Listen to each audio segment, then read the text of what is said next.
aquí arriba y cuánto cambió acá abajo, ¿sí? La respuesta es cambió igual, igualito. El cambio de la presión acá es igual al cambio de la presión acá. Por lo tanto, la diferencia de presiones entre estos puntos no ha cambiado.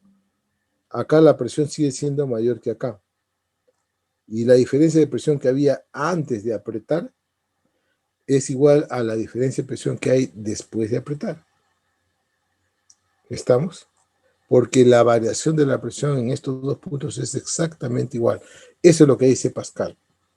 Que la variación de la presión en puntos del fluido y de las paredes del recipiente que lo contiene es la misma en todo el recipiente, pero debe estar el fluido encerrado.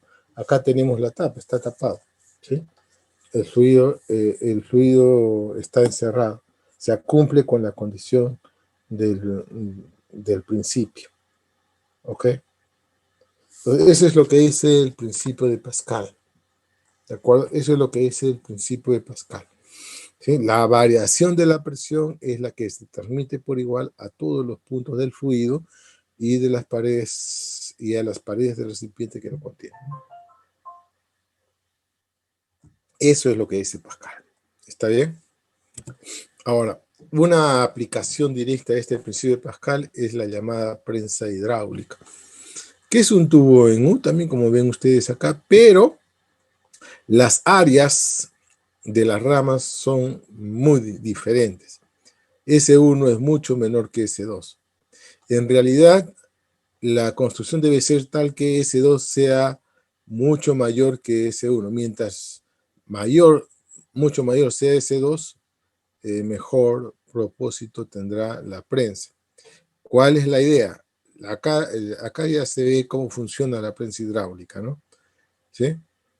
Aplicamos una fuerza en la superficie, en la rama de área más pequeña, aplicamos una fuerza, ¿sí?, que tendrá que ser la suficiente para sostener a este automóvil, ¿sí? El automóvil tiene un peso. Entonces, la pregunta sería, supongamos que el automóvil pese 1500 kilos. A ver, multiplicado por 10, que sea aproximadamente 15.000 newtons, ya, que pese 15.000 newtons. Entonces acá también para poder sostener el auto aquí también se deberá aplicar los 15.000 newtons. La respuesta es no. Se aplica una fuerza muchísimo menor. ¿Y cómo lo demuestro? Utilizando el principio de Pascal. ¿Ok? Entonces voy a decir lo siguiente. Supongamos que yo aplico aquí la fuerza F, acá. Voy a referirme mejor a esta figura que está acá arriba, ¿sí? Que la notación es la apropiada, ¿no? Acá tenemos la fuerza F1. Aplico la fuerza F1 al área pequeña S1, ¿ok? Entonces va a haber una presión adicional, ¿está bien? Entonces esa presión adicional es el cociente F1 entre S1, que está acá, ¿lo ven? ¿Sí? Aquí está. Esa es la presión adicional que le estoy llamando P.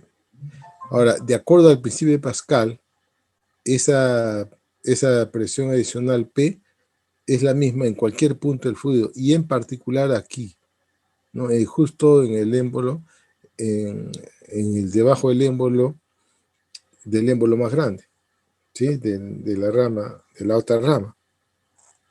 ¿Se entiende? Particularmente ahí es esta P. ¿De acuerdo? Entonces, ¿cuál será la fuerza generada sobre el émbolo del área grande? Entonces, por definición, ¿verdad?, de presión, la presión P por el área S2 es igual a la fuerza F2. Pero P es F1 entre S1. ¿Ok? Por lo tanto, será igual a F2 entre S2. ¿Se entendió? Porque F2 es igual a la presión, a la variación de la presión P por el S2. Ya está. Entonces hemos llegado a una relación entre las presiones y perdón, entre las fuerzas y las áreas.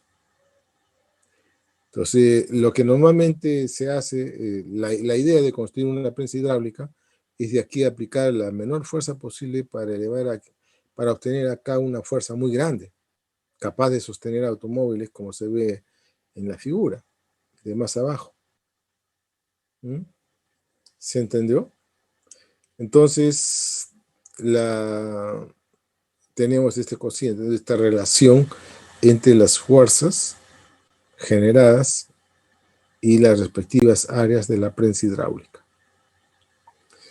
Una pregunta sería, ¿cuál es el trabajo, ¿sí?, que se realiza para desplazar el émbolo S1 una distancia X1, por ejemplo? ¿Será igual al trabajo que realiza la fuerza F2 para desplazar al émbolo S2? La respuesta es sí. ¿Ok? La respuesta es sí. Entonces no se ahorró trabajo, pero sí, lo que sí se ahorró al construir esta prensa hidráulica es la fuerza, ¿no? Con una fuerza muy pequeña yo puedo mover algo muy grande. ¿Sí?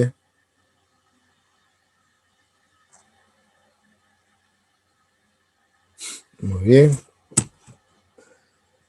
El otro principio es el de Arquímedes, ¿no? Bueno, ya les dije que esto de principios es meramente por razones históricas, ¿no? Porque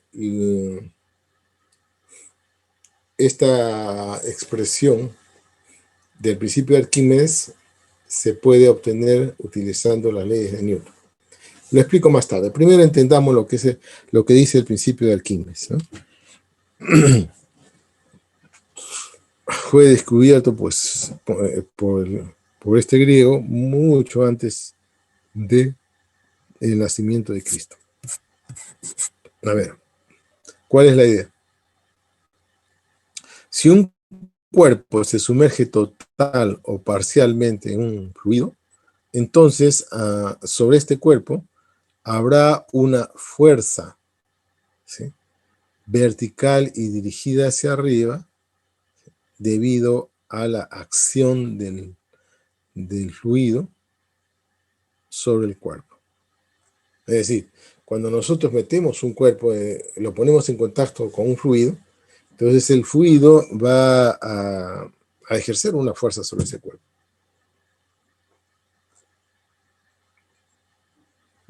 El punto está de que la fuerza está distribuida en todo la superficie del cuerpo que está en contacto con el fluido.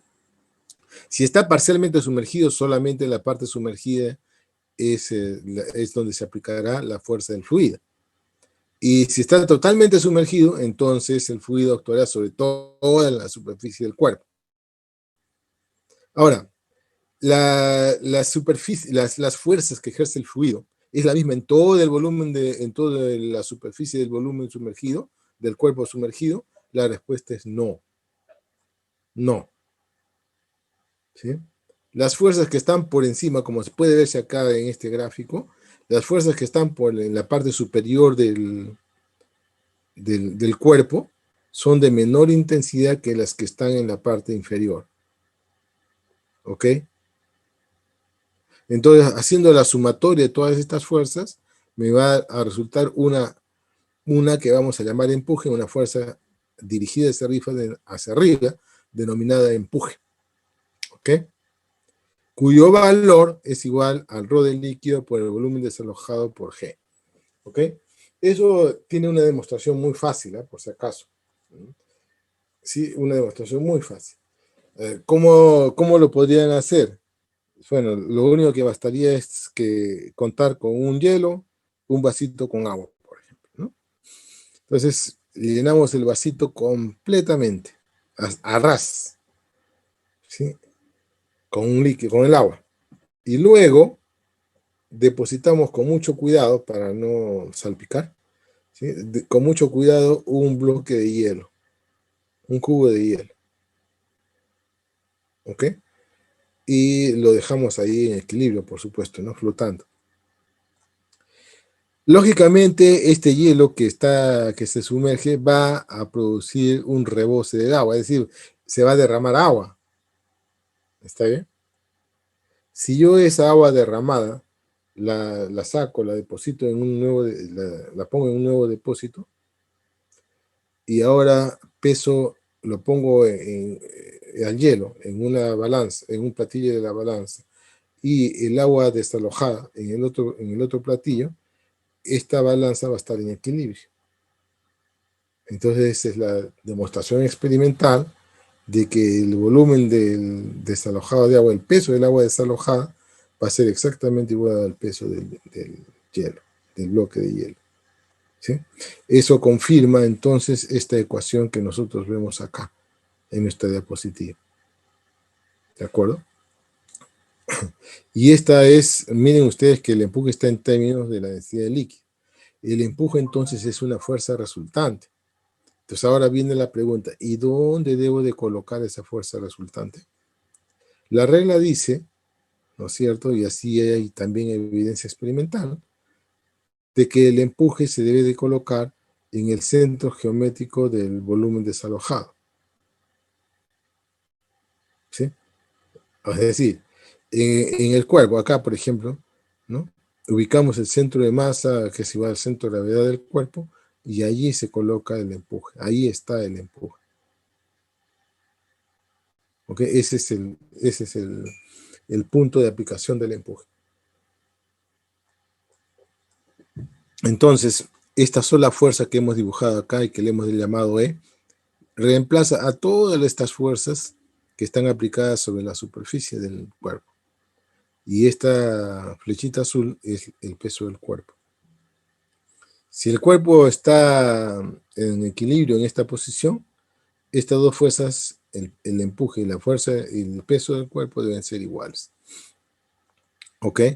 ¿Y qué pasa si está parcialmente sumergido? Bueno, solamente tenemos en cuenta, para encontrar el punto donde se aplique el empuje, hay que tener en cuenta el volumen sumergido, solamente ese volumen, el que está sumergido. Y allá encontramos el centro de ese volumen, el centro geométrico, ese vendría a ser el punto de aplicación del empuje. ¿Sí? ¿Se entendió? Espero que sí. Como no han dicho ni sí ni no, yo asumo que sí, que entendieron. Consecuencias del principio de Arquímedes que acabamos de enunciar, ¿sí? Es que para explicar esta situación en la cual un cuerpo se sumerge completamente y queda en reposo en el inferior, ¿sí? En la parte baja. Entonces, esta situación se describe con el hecho de que la densidad del sólido es mayor que la densidad del líquido. A ver, antes de esto, para que me puedan entender por qué me fijo en las densidades, debo decirles de que la evidencia experimental muestra de que los cuerpos que tienen mayor densidad se van para abajo y los cuerpos que tienen menor densidad se van para arriba. Eso es en una mezcla, ¿no? Por eso el hielo, que es de menor densidad que el agua, cuando los mezclamos, el hielo se va hacia arriba. ¿Ok? El aceite de menor densidad del agua, cuando se mezcla aceite con agua, el aceite está en la parte superior y el agua en la parte inferior. Entonces, si la densidad del sólido es mayor que la del líquido, entonces cae, llega hasta el fondo. ¿Está bien? En términos de fuerzas, se dirá que el peso del cuerpo es mayor que el empuje. Acá, en la otra gráfica, ¿sí? El cuerpo, es un bloque, está parcialmente sumergido. Ahí está en reposo. Entonces, diremos que la densidad del sólido es menor que la densidad del líquido. Así es como explicamos que el cuerpo flote, que su densidad es menor que la del líquido. Ahora, para que haya equilibrio, el peso del cuerpo, ¿sí?, el peso del sólido es igual al empuje.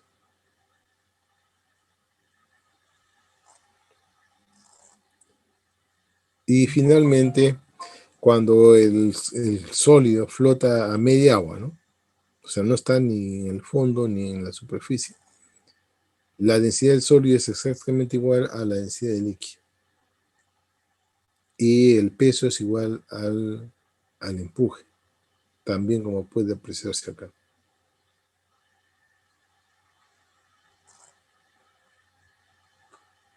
Ya está.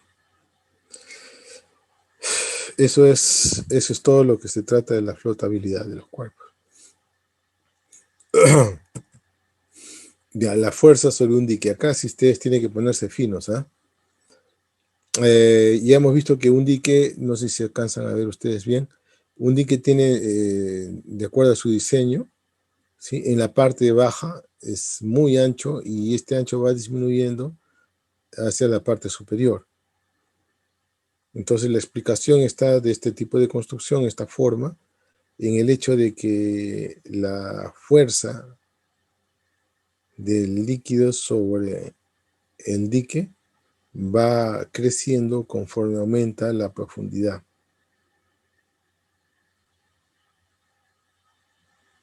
¿Está bien? Entonces podríamos decir que es una fuerza, ¿cómo se dice?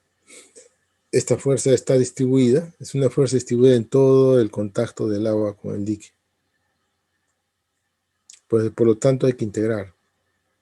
Para encontrar la fuerza neta resultante del agua sobre el dique hay que integrar. ¿Sí? Tal como está aquí arriba.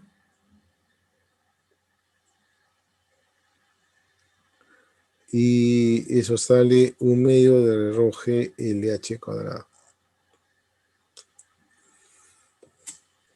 Esto tienen que demostrarlo.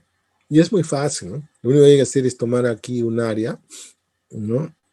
Del lado A, del lado L, vamos a poner así, que es el ancho del L, es el ancho de la presa, de la represa, del dique, y de ahí es la altura.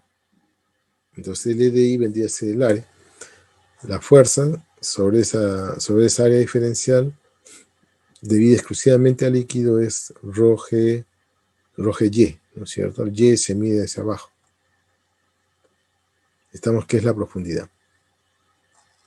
Entonces, integramos eso y ya está. El P sub 0 es la presión atmosférica, que acá lo podemos anular, porque solo nos interesa la fuerza debida al líquido nada más, ¿no?